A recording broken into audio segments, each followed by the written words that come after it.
Cricket ആരാധകർ ആകാംക്ഷയുടെ മുൾമുനയിലാണ്. ജനുവരി 11 ആരംഭിക്കുന്ന ന്യൂസിലാൻഡിനെതിരായ 3 മത്സരങ്ങളുടെ ഏകദിന പരമ്പരയ്ക്കുള്ള ഇന്ത്യൻ ടീമിനെ BCCI ഉടൻ പ്രഖ്യാപിക്കും. വെറുമൊരു ഉഭയകക്ഷി പരമ്പര എന്നതിലുപരി അടുത്ത വർഷം നടക്കാനിരിക്കുന്ന ഏകദിന ലോകകപ്പിലേക്കുള്ള ഇന്ത്യയുടെ ആദ്യ ചുവടുവയ്പായാണ് ഈ പരമ്പരയെ ക്രിക്കറ്റ് പണ്ഡിതർ വിലയിരുത്തുന്നത്. T20 ലോകകപ്പ് ടീമിനെ നേരത്തെ തന്നെ പ്രഖ്യാപിച്ചിരുന്നെങ്കിലും ഏകദിന ടീമിന്റെ കാര്യത്തിൽ സെലക്ടർമാർ അതീവ ജാഗ്രതയിലാണ്. പഴയ പടക്കുതിരകളുടെ തിരിച്ചുവരവും യുവതാരങ്ങളുടെ സ്ഥാനചലനങ്ങളും സൂപ്പർ താരങ്ങളുടെ അപ്രതീക്ഷിത പുറത്താക്കലും ഈ ടീം പ്രഖ്യാപനത്തിൽ പ്രതീക്ഷിക്കാം. ആഭ്യന്തര ക്രിക്കറ്റിലെ പ്രകടനങ്ങളും ഫിറ്റ്നസ് റിപ്പോർട്ടുകളും അടിസ്ഥാനമാക്കി സെലക്ടർമാർ തയ്യാറാക്കുന്ന സാധ്യതാ പട്ടികയിലെ പ്രധാന വിശേഷങ്ങൾ എന്തൊക്കെയാണെന്ന് പരിശോധിക്കാം. മുഹമ്മദ് ഷമി കാത്തിരുന്ന തിരിച്ചുവരവ്.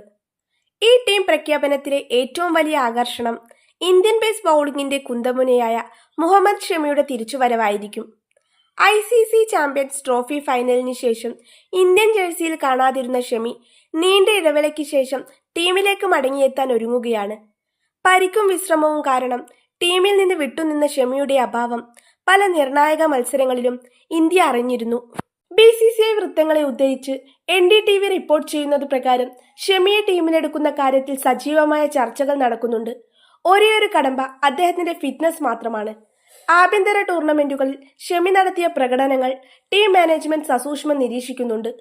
ലോകകപ്പ് അടുത്തു നിൽക്കെ ഷമിയെപ്പോലൊരു അനുഭവ സമ്പന്നനായ ബൗളറെ മാറ്റി നിർത്താൻ ഇന്ത്യക്ക് കഴിയില്ല. വിക്കറ്റുകൾ വീഴ്ത്താനുള്ള അദ്ദേഹത്തിന്റെ സ്വാഭാവികമായ കഴിവ് ഇന്ത്യക്ക് അനിവാര്യമാണ്. സെലക്ഷൻ റഡാറിൽ ഷമി ഉണ്ടെന്നും ന്യൂസിലാൻഡ് പരമ്പരയിലൂടെ അദ്ദേഹം രാജകീയമായി തിരിച്ചെത്തുമെന്നും ഏകദേശം ഉറപ്പായിട്ടുണ്ട്. മലയാളി ക്രിക്കറ്റ് ആരാധകരെ സംബന്ധിച്ചിടത്തോളം അത്ര ശുഭകരമായ വാർത്തയല്ല പുറത്തുവരുന്നത്. T20 ലോകകപ്പ് സ്ക്വാഡിൽ സഞ്ജു സാംസൺ 1-ാം നമ്പർ വിക്കറ്റ് കീപ്പറായി സ്ഥാനം പിടിച്ചിട്ടുണ്ടെങ്കിലും ഏകദിന ടീമിൽ അദ്ദേഹത്തിന് ഇടം ലഭിക്കാൻ സാധ്യതയില്ലെന്നാണ് റിപ്പോർട്ടുകൾ.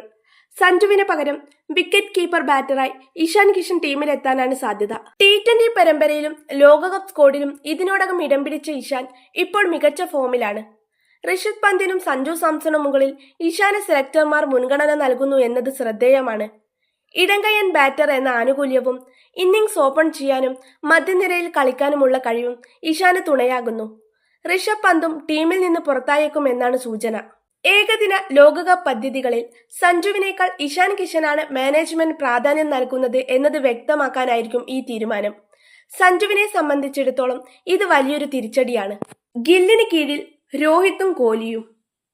ഈ പരമ്പരയിലെ മറ്റൊരു കൗതുകം ടീമിന്റെ നേതൃനിരയിലാണ്.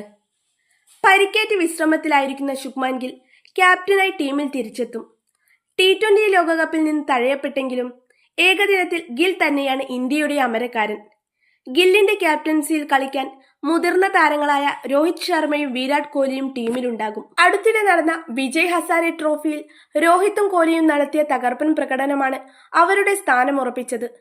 ആഭ്യന്തര ക്രിക്കറ്റിൽ ബാറ്റ് കൊണ്ട് വിസ്മയം തീർത്ത ഇരുവരും ലോകകപ്പ് വർഷത്തിൽ ടീമിന് നൽകുന്ന ആത്മവിശ്വാസം ചെറുതല്ല. യുവ ക്യാപ്റ്റനായ ഗില്ലിന് മൈതാനത്ത് കൃത്യമായ നിർദ്ദേശങ്ങൾ നൽകാനും സമ്മർദ്ദഘട്ടങ്ങളിൽ ടീമിനെ നയിക്കാനും ഈ സീനിയർ താരങ്ങളുടെ സാന്നിധ്യം അനിവാര്യമാണ്. ഒരു കാലത്ത് ഇന്ത്യയെ നയിച്ചവർ ഇപ്പോൾ യുവതാരത്തിന് കീഴിൽ അണിനിരക്കുന്നത് ഇന്ത്യൻ ക്രിക്കറ്റിലെ തലമുറ മാറ്റത്തിന്റെ കാഴ്ച കൂടിയാകും. ശ്രേയസ് അയ്യർ തിരിച്ചുവരവ് വൈകും. ഇന്ത്യൻ മധ്യനിരയിലെ വിശ്വസ്തനും ഉപനായകനുമായിരുന്ന ശ്രേയസ് അയ്യർ ന്യൂസിലാൻഡ് പരമ്പരയിലും ടീമിലുണ്ടാകില്ല. പരിക്കേറ്റ് ദീർഘനാളായി കളിക്കളത്തിന് പുറത്തുള്ള അയ്യർ നിലവിൽ ബംഗളൂരുവിലെ ദേശീയ ക്രിക്കറ്റ് അക്കാദമിയിൽ പരിശീലനത്തിലാണ്. അദ്ദേഹത്തിന്റെ ആരോഗ്യസ്ഥിതിയിൽ ചില ആശങ്കകളുണ്ട്. വേഗത്തിൽ ശരീരഭാരം കുറയുന്ന ഒരു പ്രശ്നം അയ്യരെ അലട്ടുന്നുണ്ട്. ഇത് അദ്ദേഹത്തിന്റെ ഫിറ്റ്നസിനെ ബാധിച്ചിരിക്കുന്നതിനാൽ പൂർണ്ണമായും കായികക്ഷമത വീണ്ടെടുക്കാതെ അദ്ദേഹത്തെ തിരിച്ചു വിളിക്കേണ്ടതില്ലെന്നാണ് BCCIയുടെ തീരുമാനം. ലോകകപ്പിന് മുൻപ് അയ്യർ പൂർണ്ണ ആരോഗ്യവാനായി തിരിച്ചെത്തേണ്ടത് ഇന്ത്യക്ക് ആവശ്യമാണ്. അതിനാൽ ഈ പരമ്പരയിൽ അദ്ദേഹത്തിന് വിശ്രമം അനുവദിക്കും. ലോകകപ്പിലേക്കുള്ള ഡ്രസ് റിഹേഴ്സൽ. ജനുവരി 11 തുടങ്ങുന്ന പരമ്പര വെറുമൊരു ഉഭയകക്ഷി മത്സരമല്ല. അടുത്ത വർഷം നടക്കുന്ന ഏകദിന ലോകകപ്പിനുള്ള ഇന്ത്യയുടെ കോർ ടീമിനെ വാർത്തെടുക്കാനുള്ള വേദിയാണിത്. ഷമിയുടെ തിരിച്ചുവരവും ഇഷാന്റെ വളർച്ചയും ഗില്ലിന്റെ ക്യാപ്റ്റൻസിയുമെല്ലാം സസൂക്ഷ്മം വിലയിരുത്തപ്പെടും. സഞ്ജു സാംസൺ പുറത്താക്കപ്പെട്ടാൽ അത് അദ്ദേഹത്തിന്റെ ഏകദിന കരിയറിലെ വലിയൊരു ചോദ്യചിഹ്നമായി മാറും. ന്യൂസിലാൻഡ് പോലൊരു ശക്തരായ എതിരാളികൾക്കെതിരെ യുവത്വവും അനുഭവ സമ്പത്തും ഒത്തുചേരുന്ന ഈ ഇന്ത്യൻ ടീം എന്ത് അത്ഭുതമാണ് കാത്തുവച്ചിരിക്കുന്നതെന്ന് കണ്ടറിയാം. ടീം പ്രഖ്യാപനം ഉടനുണ്ടാകും.